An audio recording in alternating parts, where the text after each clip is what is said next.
Deep in the heart of Germany, there is a forest so old, so dense, and so silent that even the wind moves carefully through its trees.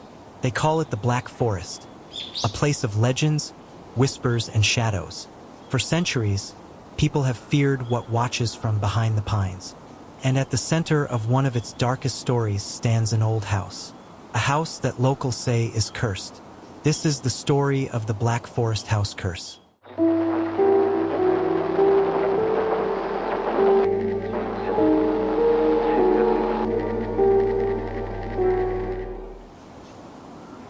In the late 1960s, a small family moved into a quiet valley home deep within the forest.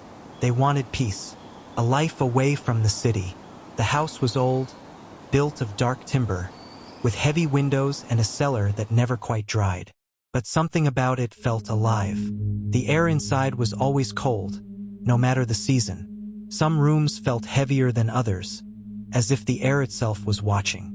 At first, the family brushed off the strange occurrences.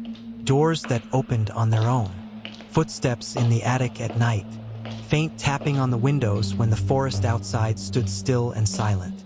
The father would walk through the halls certain someone had just passed behind him, only to find every room empty. Then came the voices, soft whispers in the corridors, the laughter of a child drifting up from the basement, even though no children lived there.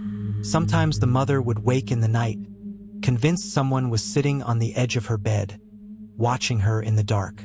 Animals refused to enter the house. Dogs would whine and pull their leashes away from the front door. Birds gathered silently on the roof, staring downward, as if waiting for something to happen. Neighbors said the land itself was cursed, that before the house ever stood there, something older was buried beneath it. Some say it was once a boundary ground, a place where disputes were settled in blood. Others claim it was a burial site, never marked, never respected. But whatever its origin, the presence inside the house grew stronger. One night, everything changed. The father awoke to the sound of heavy footsteps above him. Slow, deliberate steps across the attic floor. He went to investigate. The moment he opened the attic door, the footsteps stopped. The silence that followed was thick and suffocating. He felt something standing there with him, unseen but undeniably real. When he turned to leave, the attic light flickered and went out. In the darkness, he heard breathing, not his own. He fled down the stairs, slamming the door behind him, heart pounding. The house felt awake now, watching, listening. Over the next weeks, the family's health deteriorated. They hardly slept. The mother grew pale, eyes sunken, as if something was draining her strength.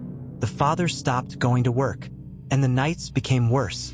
Whispers grew louder. Furniture shifted in the dark. Footsteps walked the hallways until sunrise. Then came the final night. A sudden crash shook the house just after midnight. The father ran to the hallway and froze. Deep claw marks had appeared on the wooden doorframe, fresh and splintered, as if made moments before. The dog, usually calm, was trembling uncontrollably, staring into a corner of the room where nothing could be seen. The house had finally revealed itself. The family fled at dawn, taking only what they could carry. They drove away without looking back, and they never returned. The house still stands, empty, silent, locked away by time and fear.